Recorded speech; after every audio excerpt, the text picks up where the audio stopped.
Assalamualaikum warahmatullahi wabarakatuh. Waalaikumsalam warahmatullahi wabarakatuh. Alhamdulillah, puji syukur kita ucapkan kepada Allah Subhanahu wa taala.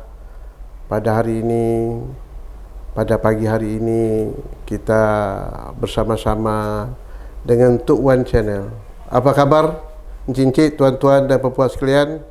Kita sudah menjalankan ibadah puasa Ramadan dan baru kita menghadapi Hari Raya Aidilfitri tahun 1445 Hijriah. Tentu kita semua kali merasa gembira ya. Alhamdulillah puasa dapat kita jalankan dengan baik, ibadah kita sempurna, kemudian dilanjutkan dengan Aidilfitri. Kita saling berkunjung silaturahim dengan semua keluarga, sanak famili dan sebagainya, handai tolan kita. Dan ini adalah merupakan suasana yang sangat mengembirakan kita pada bulan Syawal ini. Dan untuk itu Tok Wan Channel tetap mengikuti perkembangan di Provinsi Riau sekarang ini. Di samping suasana Aidilfitri, Syawalan ataupun silaturahmi daripada tokoh-tokoh masyarakat kita datang berkunjung, juga tidak lepas kaitannya perkembangan politik di Riau ke depan. Kita tahu bahawa bulan November 2024 ini akan diadakan pilkada pemilihan kepala daerah serentak di seluruh Indonesia termasuk Riau, iaitu pemilihan gubernur, pemilihan bupati, wali kota. Termasuk Riau ini akan melakukan pilkada ini. Oleh kerana itu kita sebagai masyarakat Riau juga harus mengamati siapa sebetulnya sosok-sosok tokoh-tokoh yang diharapkan untuk dapat memimpin Riau ke depan. Kita bagaimanapun sebagai anak jati Riau merasa peduli bahawa kita tidak ingin Riau ini dipimpin oleh orang-orang yang tidak memiliki komitmen dan integritasnya terhadap kepentingan Riau ini. Ya, zaman sekarang cincin tuan-tuan tahulah bahawa orang mahu semua kali jadi gubernur, jadi wali kota, jadi bupati, tapi tujuannya mereka apa? Kita tidak mahu lagi Riau ini katakan daerah yang kaya, daerah potensial, tapi dinikmati oleh orang lain. Ya, anak jati diri kita terpinggirkan. Kita tidak mahu ini. Anak jati Riau harus berbuat banyak dan harus menentukan sikap kita ke depan. Sejalan itulah saya pada hari ini, alhamdulillah, di studio Tok Wan Channel, Tok Wan Center, dikunjungi seorang tokoh Riau yang tidak asing lagi bagi kita, dan beliau adalah anggota DPR RI, dan beliau juga sampai 2 periode menjadi Bupati Rokan Hulu. Siapa lagi kalau tidak kenal dengan Dr. Ahmad MSI. Saya undang beliau dan beliau kebetulan berkunjung ke tempat saya, dan saya undang beliau. Assalamualaikum warahmatullahi wabarakatuh. Waalaikumsalam Pak Wan. Apa khabar? Semangat Pak Wan. Aduh. Berminyak muka Pak Wan. Pak Ahmad apalagi luar biasa ya. Muka bercahaya. Ini amin. mungkin berkat Ramadan nih Pak ya. Amin. Mungkin berkat ibadah bulan Ramadan. Terlebih dahulu itu kadar Pak. Lo tuh kadar ya. Mudah-mudahan. Bagaimana Pak Ahmad ya? Ini Hari Raya ini Bapak terus berkunjung Pak ya? Ya, di samping kita dan berhari raya sama masyarakat, ya Iya, kan? iya. Masyarakat datang ke rumah kita. Sekarang saya datang pula ke rumah Rumah saya. Wan ini, menjumpai tokoh-tokoh kita, ya kan? Silaturahmi. Karena bagaimanapun tokoh-tokoh masyarakat Riau ini sudah banyak memberikan kontribusi, sudah banyak memberikan kemajuan Riau ini. Oleh sebab itu kita perlu seperti saya banyak menimba ilmu lah, pengalaman dari mereka itu. Dengan demikian semakin melengkapi lah pengalaman kita pada ini. Jadi hari ini 8 Syawal saya berada di podcast Tok Wan Channel. Baru pertama Pak kemarin Pak ya? Pertama. Ini sebetulnya tak lama, belum begitu lama Pak. Ini baru hampir sebulan lalu lah ini ya. Tempat ini memang sengaja saya bentuk untuk mengadakan suatu meeting, pertemuan dengan tokoh-tokoh, dengan para pakar Pak ya, untuk menggali dan memberikan masukan pada masyarakat Riau lah, hal-hal yang berkenaan dengan perkembangan Riau. Lalu Pak Ahmad dalam bulan puasa kemarin cukup ya, banyak berkunjung ke masjid-masjid. Iya, safari ya. Masjid di Kota Pekanbaru. Ya. Kemudian juga sempat juga keluar negeri penugasan oleh DPR. Ke negara Kenya, Ya. Afrika Oh, Timur. Kenya, ya. Ya. Bapak DPR kan tahun Proyek kedua ini. kedua ya. Sekarang masuk ya. Sekarang masuk. Masuk, alhamdulillah. Jadi Pak Dr. Ahmad ini pada pemilu 2024 kemarin, pileg, pemilihan legislatif, beliau masih terpilih. Alhamdulillah. Amin. Bisa memperjuangkan kepentingan Riau. Tapi ini kalau Bapak nanti DPR RI terpilih dan akan dilantik, diperkira bulan Oktober nanti Pak. 1 Oktober 1 Oktober ya. 1 Oktober 2000. Insyaallah. Dan nanti ini Riau kan Pak ada pilkada Pak. Ya. Pilkada kan, pemilihan gubernur terutama. Ya. Itu wali kota, bupati ya. Kira-kira pandangan Bapak nih gimana ke depan Riau nih Pak? Apakah Bapak masih tetap DPR RI atau ada keinginan untuk jadi gubernur Riau Pak? Peluang ada kan? Nah, coba Pak. Memang hidup ini memang Pak Wan pilihan. Pilihan. Ya. Tapi tentu pilihan mana yang terbaik. Terbaik, kan begitu. Apalagi pilkada serentak kan baru sekali ini Pak. Ya. Jadi antara gubernur, wakil gubernur, bupati, wakil bupati, wali kota, wakil bupati serentak seluruh Indonesia. Iya. Nah, ini baru sistem baru. Ya kalau selama ini terpisah pemilihan gubernur, bupati. Nah, ya mungkin ke depan ini tentu harapan kita yang mendapatkan Riau ini akan lebih baik, pemimpin yang lebih baik, yang maju. Karena apa?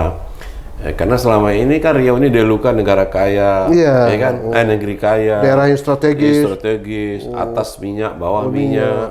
Tapi masyarakat kita tetap masih terpinggirkan, garis kemiskinan masih tinggi. Iya. Inilah tantangan ke depan ini. Yang di samping masalah masalah kemiskinan, infrastruktur kita Pak, masih jauh juga, ya kan? Masa SDM kita, jadi masih berkutat-kutat masalah itu. Tentu harapan kita ke depan ini, dengan 5 tahun ke depan, dengan adanya pilkada ini momentum sangat yang strategis ke depan ini ya untuk mendapatkan tentu pimpinan yang baik, pimpinan yang punya komitmen seperti Pak Pan sama tadi, yang punya rasa tanggung jawab moral, ya kan? Kemudian juga tentu harapan kita nanti ke pusat, punya akses, artinya komunikasi ke pusat, gitu, ya. Sehingga kita harapkan Riau ini tidak dipandang sebelah mata oleh pusat, ya kan? Nah tentu ini perlu dukungan masyarakat kita, kan? Dukungan masyarakat sangat penting. Siapapun nanti yang terpilih, siapapun nanti yang menjadi calon itu kan, yang penting situasi kondisi kita dijaga supaya damai, kondusif kan, tidaklah antar satu lain kita bentrok-bentrok nanti saling fitnah, saling hujat kan. Ini kan pilkada ini kan sarana Pak. Tujuan kita kan mendapatkan. Tapi yang penting kan saya masyarakat Riau harus kompak Pak ya. Betul Pak. Harus bersatu. Harus satu.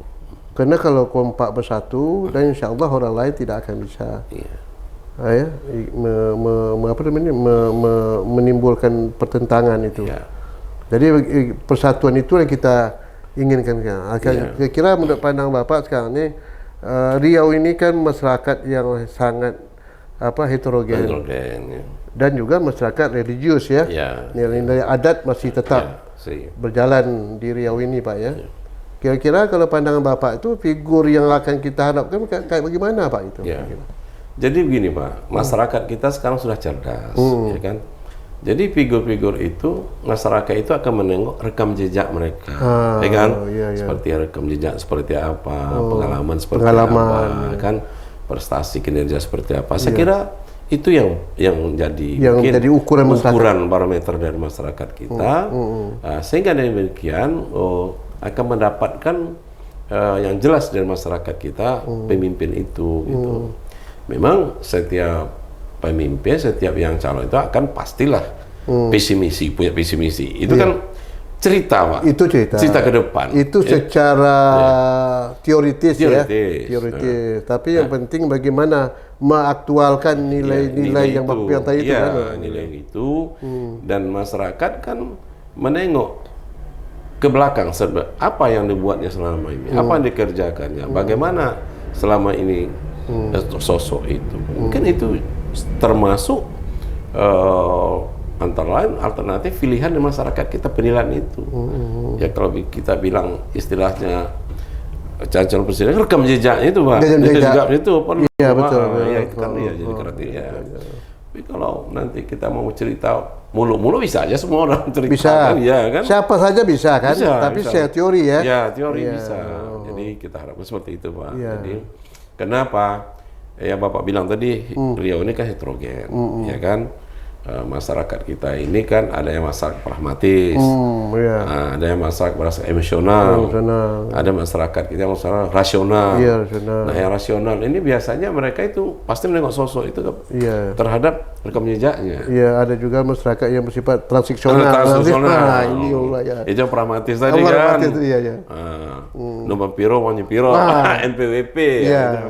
Nah kita harapkan ke depan ini untuk jangan pilkada itu ini, yang jangan itu jadi ukuran masyarakat kita, sehingga nanti betul-betul clear and clear nanti ke depan, sehingga tidak ada gangguan mereka untuk bekerja, tidak ada gangguan mereka untuk mengabdi ke masyarakat. Ya kan itu.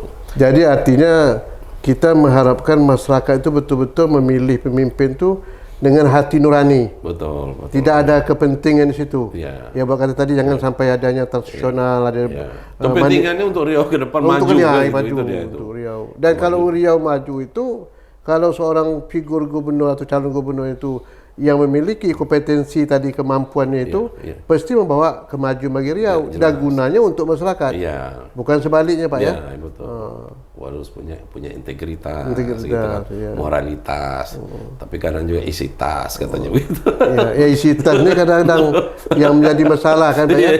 Tapi begini Pak Ahmad, ini juga menjadi problem Pak ya, yang harus kita pikir bersama. Kalau tadi dikatakan bahwa kita ingin masyarakat itu memilih pemimpinnya betul-betul objektif lah ya, menjadi sosok yang betul-betul tadi itu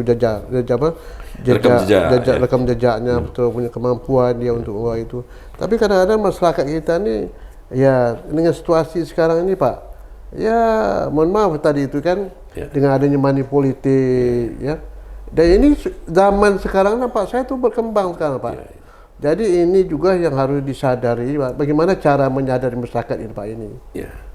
Saya kira peran bagaimana peran ulama, peran lembaga adat, bagaimana pandangan Bapak ya. Jadi inilah sebetulnya tidak hanya kewajiban pemerintah saya mengedukasi masyarakat kan bidang politik ini, berbagai komponen elemen juga seperti yang Pak Wan sebutkan tadi, dari lembaga adat kita, dari unsur agama, dari tokoh-tokoh cendekiawan kita, dari akademisi, ya kan, dari tokoh-tokoh budayaan kita. Nah ini harusnya sinergi berkolaborasi untuk memberikan edukasi kepada masyarakat kita bahwa ini pilkada ini momentum untuk kita maju. Nah momentum ini jangan dicederai ya demokrasi kita ini dengan uang itu tadi. Jangan kita memikir hanya sesaat, tapi kerugiannya 5 tahun ke depan. Gitu. Yang rugi itu masyarakat. Masyarakat Pak, masyarakat. Oleh sebab itu seluruh komponen masyarakat kita harus mengedukasi masyarakat kita. Nah, kalau secara serentak kepada masyarakat memberikan pendidikan politik ini, penyadaran ini, saya kira akan berkurang yang NPWP. Karena memang kadang-kadang mereka tidak ngerti, tidak paham. Jadi kalau ada beberapa komponen masyarakat kita, ada tokoh-tokoh kita mau bisa memberikan pencerahan ini dalam rangka meningkatkan kecerdasan dan penyadaran masyarakat. Saya kira kenapa? Ini saya buktikan dengan diri saya sendiri Pak. Masih ada masyarakat murni ya yang memilih itu memang hati nurani Pak. Jadi saya dapat lebih kurang 80.146 itu waktu DPR ini pilih ya. Jadi yang inilah harus kita jaga, yang hati nurani ini jangan sampai nanti terkontaminasi dia. Yang ini harus kita kembangkan terus. Artinya nilai-nilai, kan kita negeri Melayu nih Pak ya. Jadi nilai-nilai harga diri, marwah, adab segala macam. Ini kan harus jaga Pak. Harus kita jaga. Artinya masih ada masyarakat kita yang murni tidak dia memilih itu berdasarkan uang, tapi betul-betul berdasar menengok orang. Menengok orang ya. Menengok sosok. Masih ada, Pak. Masih ada ya. Masih ada. Kayak saya masih cukup besar ya, jumlahnya masih besar. Masih besar. Nah, inilah yang harus kita kembangkan. Harus kembangkan. Jangan justru kontroversi nanti dengan yang persaudara itu. Ya, ini harus kita kembangkan. Nah, untuk kembangkan ini kan perlu berbagai komponen elemen masyarakat, untuk edukasi mereka, pencerahan mereka. Ini tanggung jawab kita bersama soalnya, Pak. Iya, betul. Ya, kan tanggung jawab bersama kita.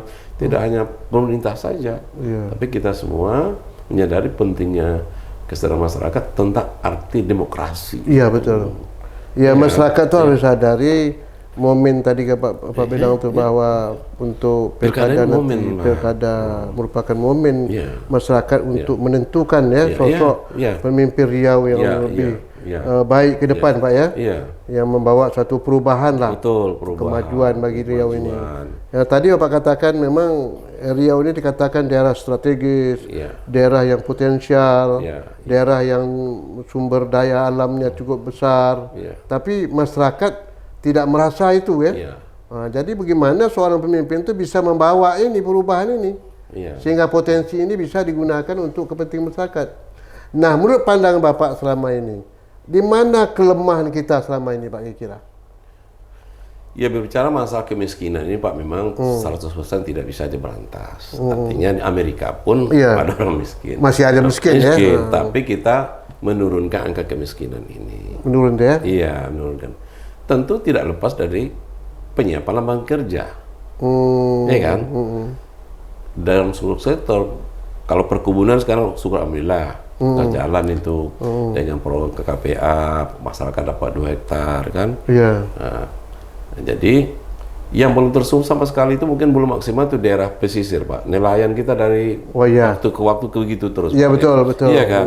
Nah, ini perlu karena daerah Riau ini kan perairannya kan lebih luas kan, Pak. Daerah pesisir kita sana. Sebetulnya daerah pesisir itu nggak potensial. Iya, potensi Pak, perikanan kita, Pak. Perikanan ya. Iya. Jadi ini perlu pengembangan ke depan. Intinya kita tangani sungguh-sungguh dan serius gitu. Masalah perikanan ini, bagaimana pengembangan, tentu tidak terlepas nanti investasi dari investor. Itu ya.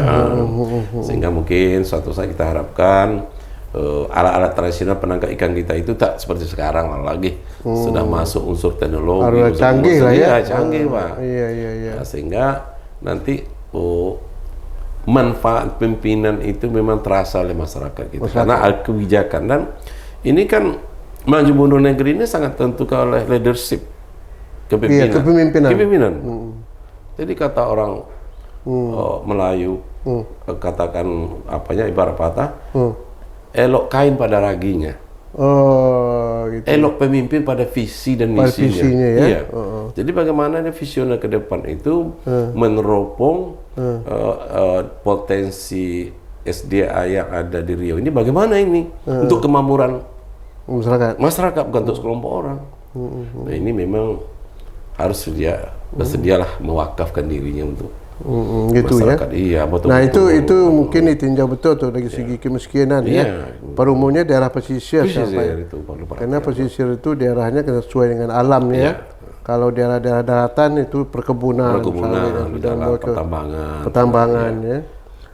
Lalu Pak, faktor yang menjadi masalah juga kan saya masalah pendidikan, Pak. Bagaimana? Ini kita masalah pendidikan seolah-olah seperti mas pakaian sarung, Pak. Ke situ tidak ada suatu standar yang kita harapkan ke depan anak-anak kita ini. Jadi masalah pendidikan kan cukup kompleksitas, Pak. Jadi paling tidak ada 3 unsur terlibat di sana. Pertama, pemerintah sebagai kebijakan, ya kan. Kedua, dari tenaga pendidik itu sendiri. Ketiga, masyarakat. Jadi ini harus terintegrasi nih. Artinya kita ini dalam rangka peningkatan sumber daya manusia ini gitu. Iya. Jadi pendidikan awal itu kan dari rumah tangga, Pak. Oh iyalah. Rumah tangga. Ya kan gitu. Nah, sehingga kita harapkan terus terang sekarang, Pak. Jadi saya kan keliling juga nih di SMA, SLTA di Pekanbaru dan beberapa daerah. Saya tanya sama guru, sekarang persoalan menghadapi anak murid apa, siswa apa? Apa jawab gurunya? Masalah etika dan adab. Oh, itu yang Itu yang menjadi masalah. Bukan masalah kecerdasan, pintar, tapi masalah sopan santun, masalah adab, masalah karakter, Pak. Ya. Nah, ini menghadap karakter nih. Jadi anak kita sudah terkontaminasi Iya. oleh pengaruh-pengaruh. Iya. Jadi kalau kita dulu kan sopan dengan guru, takut sama guru. Sekarang enggak. Artinya berat guru ini menghadap karakter anak-anak itu mungkin efek dari kemajuan teknologi, pengaruh dari HP segala macam itu. Nah, sehingga apalagi dengan undang-undang sekarang ini, guru tidak boleh keras kepada anak-anak. Kalau nanti keras itu bisa dilaporkan ke aparat hukum. Nah, ini dilema juga jadi dalam peningkat SDM. Namun ini tetap terpulang kepada pemimpin. Strong leadership. Kalau strong leadership, pasti pendidikan itu akan jalan. Kenapa? Karena terajunya itu ada di pemimpin. Masalah pendanaan, masalah anggaran, masalah kebijakan gitu kan. Kalau kira-kira Pak, pendidikan yang siap pakai itu bagaimana Pak? Bikin pola nanti pendidikannya. Ya. Begitu tamat misalnya mereka bisa merebut lapangan kerja. Ya. Seperti pendidikan siap pakai lah artinya. Jadi waktu kami tugas di Rokan Hulu, ini kami membuat kebijakan, Pak. Artinya kebijakan seperti apa? 30% itu SMA, 70% pendidikan keterampilan, itu SMK. SMK ya. Nah, SMK. Kenapa? Mungkin yang 30% inilah calon-calon pemimpin kita ke depan secara akademik. Tapi yang 70% ini mereka siap pakai. Artinya mereka diberi skill, keterampilan, bidang otomotif, pertanian, perkebunan, dan seterusnya. Nah, sehingga dengan kebijakan itu, kita pertama ini siap jadi pemimpin ke depan, yang 30%, yang di SMA, yang 70% siap bekerja dan siap membuka lapangan kerja. Oh, gitu ya. Itu kebijakan. Jadi itu namanya sistem vokasi, Pak ya. Ya. Jadi betul-betul anak-anak yang di sekolah kejuruan ini. Iya juga tuh betul-betul siap pakai terampil, siap pakai, punya siap skill. pakai. Nah, tapi itu memang membutuhkan biaya yang besar kan. Tapi kalau untuk investasi pendidikan ini kita tidak usah kaji untung rugi karena tapi ini investasi. Itu perlu kerjasama tuh Pak dengan dunia usaha tuh Pak. Betul, kerjasama. Itu ya. Seperti dengan perkebunan misalnya, industri yang ada ya. Betul, kerjasama. Jadi ada network kita, ada kerjasama kita. Sehingga anak-anak ini yang sudah ke S3 itu udah magang. Udah magang. Dan mereka bisa diterima. Bisa terima. Iya. Dan itu betul tuh Pak, tuh perlu ada kebijakan. Iya, kebijakan. Pemerintah harus ketegasan. Iya, ketegasan. Dan pemimpin ya. Nah, prosentasenya juga kalau SMA ini kan Pak kan tidak ada keterampilan apa-apa, cuma kecerdasan. Jadi persentase SMA ini sudah kita buat kebijakan. 30% anak-anak kita mungkin yang cerdas ya apa itu masuk SMA. Tapi yang 70% kita tampung ini skill. Iya. Diberi dia pelatihan, diberi dia keterampilan, sehingga dia betul selesai nanti dia bisa buka lapangan kerja dan bisa menciptakan kerja. Iya. Ini salah satu dalam jangka pendeknya mungkin untuk mengatasi masalah pengangguran anak-anak kita. Itu kita lakukan. Itu Pak ya. Wah, ini luar biasa juga nih pemikiran Pak Ahmad ya. Ya. Kemudian gitu juga Pak, saya perhatikan ini kan masalah kebijakan tentang anggaran.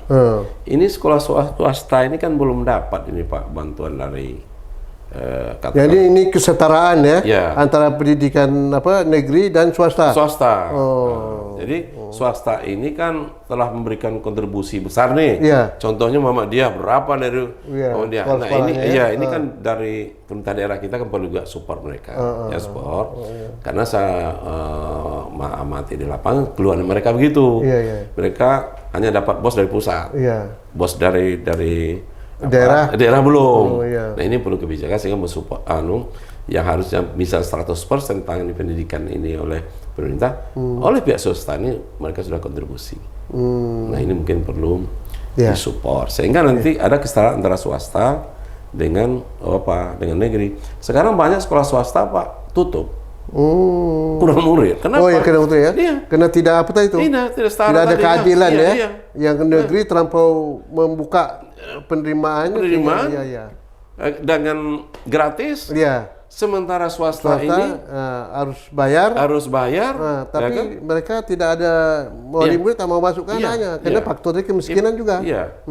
Jadi anak-anak yang swasta ini sekarang banyak kekurangan murid, bahkan banyak yang tutup. Nah, ini kan perlu kita perhatikan soal swasta ini. Bukankah mereka juga punya tujuan mulia juga? Itu anak-anak kita sendiri. Nah, mungkin ke depan untuk kebijakan untuk swasta ini perlu diperhatikan dari APBD Riau, gitu, sehingga ada kesetaraan kita. Baik Pak, itu masalah pendidikan cukup bagus Pak ya, dan tenaga kerja ini juga menyangkut infrastruktur Pak. Kita nih Riau nampak saya jalan-jalan banyak rusak juga nih Pak. Bagaimana Pak ke depan untuk memanage infrastruktur di Riau nih Pak? Dari segi faktor jalan lah itu. Sebetulnya masalah infrastruktur sudah menjadi isu nasional Pak ya, di luar Jawa ya. Kalau Jawa udah mulus lah. Mungkin air taruh di bukan di Jawa Pak, Sumatera Barat Pak mulus Pak. Dibandingkan daerah kita nih. Bagaimana ini Pak mengatasi hal ini Pak? Saya kira perlu ini sinergi Pak. Sinergi antara provinsi, pusat, kabupaten. Ya kan? Walaupun sudah ada couplingnya. Kabupaten ini couplingnya, provinsi ini couplingnya, pusat. Tapi kalau sinergitas ini, saya kira bisa. Ya. Oleh sebab itu perlu kita akses ke PUPR pusat, perlu kerjasama. Dan itu kan di Komisi 5 kan ada anggota dewan kita. Anggota dewan Pak ya? Ya, ini bisa kita minta support karena waktu pengesahan anggaran itu anggota dewan itu nanti bergending juga. Bisa ya? Bisa Pak. Bisa ya. Nah, mungkin selama ini belum maksimal, mungkin ke depannya komunikasi itu yang kurang mungkin ya. Komunikasi. Kalau nanti 13 orang ini oleh gubernur terpilih nanti bisa sinergi, bisa kerjasama. Saya kira APBN itu akan bisa ya? Bisa Pak. Ini kita termasuk daerah yang potensial bagi pusat Pak ya? Sumber pendapatan negara ini kan banyak di pusat, di Riau Pak. Baik migasnya, tambang tadi, sawitnya Pak ya. Tapi kontribusi pusat terhadap Riau ini masih rendah Pak, kalau dibandingkan dengan daerah-daerah lain. Iya itu Pak, kegigihan perlu Pak. Kegigihan. Kemudian data. Karena kelemahan kita di data kan. Data dan perencanaannya. Perencanaannya, penganggarannya, ya kan. Dan harus buka tebal. Buka tebal ya. Harus datang Pak ya. Kalau perlu bentuk posko di PUPR tuh. Ada berapa aparat itu mengintai itu hari, memonitor itu hari. Apa yang bisa harus begitu Pak. Tentu hal ini yang harus itu anggota DPR RI terutama. Iya, kami mengawal. Pemda harus buka tebal, buka tembok, ya kan? Tidak cukup sekali mencoba menteri Pak. Sebab kan ini seluruh Indonesia, ini kan 38 negara ya, betul. Tak kalah diminta panjang jalan, ini dia. Tak kalah diminta kualitas, ini dia. Bencana ini, jadi kita siap data. Nanti kita diminta ini belum ada, balik lagi 6 bulan nunggunya. Jadi memang kita di data ini kelemahan. Jadi data kita harus harus punya data, punya program, punya data ya, yang kemudian harus gigih tangguh, berjuang. Iya, jangan malu-malu, jangan merajuk. Iya. Kalau kita coba merajuk, ada orang lain. Ya. Jadi kalau perlu untuk posko. Dan termasuk juga proyek-proyek nasional Pak ya, di Riau ini perlu diperjuangkan Pak ya. Iya. Nah, kita kan banyak Pak pelabuhan industri yang perlu dikembangkan Pak ya. Yang selama ini kan masih dalam rencana Pak. Belum apa namanya? Realitas yang dilakukan belum nampak oleh pusat Pak. Itulah kemampuan meyakinkan pusat terpalu Pak. Itu Pak ya. Yakin kalau kita bangun misalnya pelabuhan misalnya di mana di Selat Panjang nih di apa misalnya kayak pelabuhan Buton di Siak. Buton kan. Harus kita Dumai, Orokan Indagiri Hilir, di Kuala Eno kan. Peran itu kita gambarkan dan dampaknya terhadap masyarakat. Ini perlu ya kan. Artinya tak kalah investasi di situ, bagaimana dampak luasnya? Bagaimana terhadap pengangguran? Bagaimana terhadap kemiskinan? Kan gitu Pak. Tenaga kerja kan gitu. Nah, ini yang perlu saya pusat itu sebetulnya Pak perlu yakin dia. Yakin ya. Dengan data tadi itu dengan data tadi dengan dukungan dampak-dampak segala macamnya. Jadi kita harus lengkap memang melakukan itu. Bagaimana ya? Iya sehingga nanti pusat yakin. Dan ini pernah saya coba Pak waktu saya kepala dinas pendapatan daerah, ya kan? Asal rapat kami di pusat itu, Riau tak usah dibahas, ini orang kaya. Jadi saya bawalah kemarin itu Pak suatu video. Saya tengokkan, nih orang kaya Riau nih, ini membayar sekolah anaknya ini dengan pisang, nampak menyerahkan pisang. Nah, ini membayar anaknya dengan kelapa, nampak kelapa. Jadi fakta yang bicara, Pak. Fakta bicara. Nah, sehingga dari lifting kita naik waktu itu. Iya. Oh, naik ya? Iya. Jadi saya gambar, ini yang kaya ini sebenarnya nggak menyerahkan ayam dia. Untuk bayar sekolahnya sebenarnya. Iya. Menyerahkan pisang, menyerahkan kelapa. Itu daerah Indonesia, ambil fotonya gitu kan. Nah, seperti itu. Jadi pusat dengan data fakta. Data fakta. Iya, Pak. Kalau data yakin, ya insya Allah lah. Oke, Pak. Ini Bapak kan dulu pernah menjadi Kepala Dinas Pendapatan Daerah, Pak ya. Iya. Ini kan potensi Riau ini segi pendapatan kan masih besar, Pak. Iya. Pendapatan asli daerah maksudnya. PAD. Dari PAD ya. Kira-kira ke depan ini, Pak, bagaimana pandangan Bapak supaya PAD lebih tingkat lagi, Pak, gimana? Sehingga ada keseimbangan.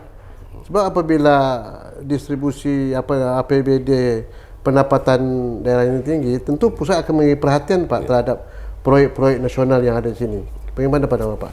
Jadi prinsipnya, Pak, PAD ini kan langsung kena ke masyarakat.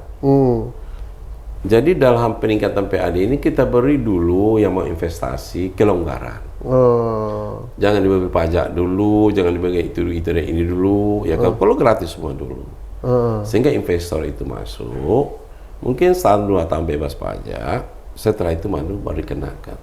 Tapi kalau kita terus PAD kita tekankan untuk mendapat penerimaan kita, ini susah jadi, Pak. Karena PAD itu langsung masyarakat. Iya, seperti parkir misalnya ini. Dia mencari misalnya sesuatu barang, parkir sini tidak ada 2.000, parkir situ lagi 2.000, 5 kali parkir lah 10.000, barang cari yang 3.000 harganya, Pak. Kan seperti itu. Jadi tidak seimbang ya? Tidak seimbang, Pak. Nah, itu contoh konkret. Dan itu kalau masyarakat kita. Barang kami beli 3.000. Jadi masyarakat itu bisa dimintakan kewajiban pajaknya, tetapi dia merasakan keseimbangan. Apa yang dikeluarkan itu seimbang dengan apa yang didapati. Ya. Pertama itu, kedua fasilitas, Pak. Fasilitas ya? Kalau misalnya membuka industri, ya kita sudah harus siapkan listriknya, air bersihnya, pelabuhannya. Sehingga tak kalah mereka datang sini, mereka sudah tak mikirkan listrik, mati padam, tak mikirkan air bersih. Jadi memang untuk motor penggerak itu memang harus dari pemerintah daerah dulu untuk menyiapkan fasilitas itu, sehingga itu daya tarik magnet. Magnet. Ya. Nah, contoh kita sekarang ini di Pekanbaru kan ada itu daerah Akura itu, Pak, itu kan dijadikan itu dulu pelabuhan ya. Di pelabuhan juga pusat industri Pekanbaru. Iya, betul. Nah, ada 100 hektar telah dibebaskan, tapi tok gitu aja. Jalan, ya? Tidak ada pergerakan untuk membangun jalan akses ke sana, untuk membangun pelabuhan, untuk membangun air bersih, industri ya. Nah, ini kan bisa kerjakan samakan dengan pusat sebetulnya. Bisa ya, Pak ya? Pusat banyak dana, Pak. Banyak ya? Banyak, Pak.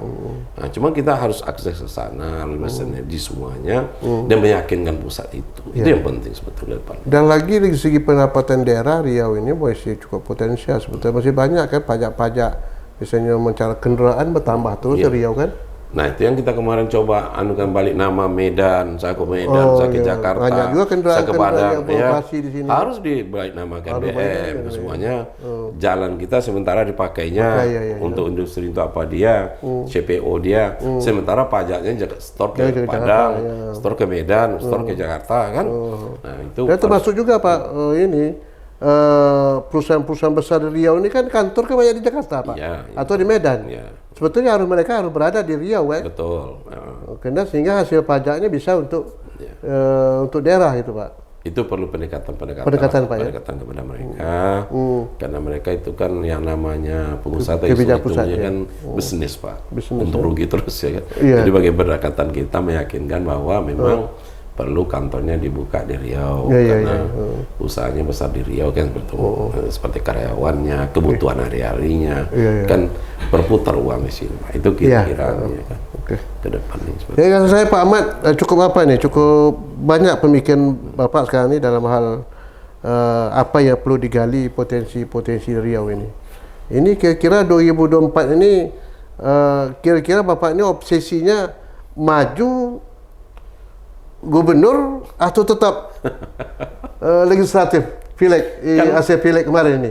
Ini harus tegas juga Pak, karena saya lihat potensi itu ada gitu. Gitu. Jadi ini terakhir nih statement kita kepada Pak Ahmad, apakah beliau ini maju nanti untuk Gubernur Riau atau beliau tetap menjadi anggota legislatif? Kira. Itu tentu tergantung masyarakat. Oh, tergantung masyarakat ya. Ya. Kan masyarakat yang milih.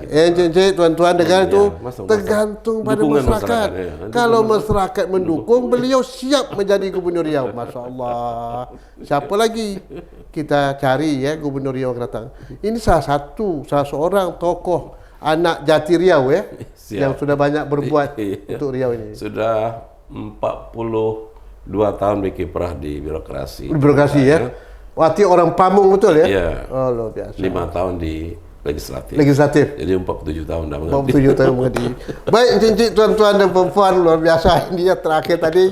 Kalau beliau maju tergantung keinginan masyarakat. Ya, mari kita dukung semuanya ni. Dan tapi tetap kita mencari sosok Gubernur Riau yang betul-betul mampu membawa perubahan dan kemajuan Riau ke depan. Terima kasih cincin tuan-tuan, dan khusus pada Pak Ahmad, kami mengucapkan selamat Pak.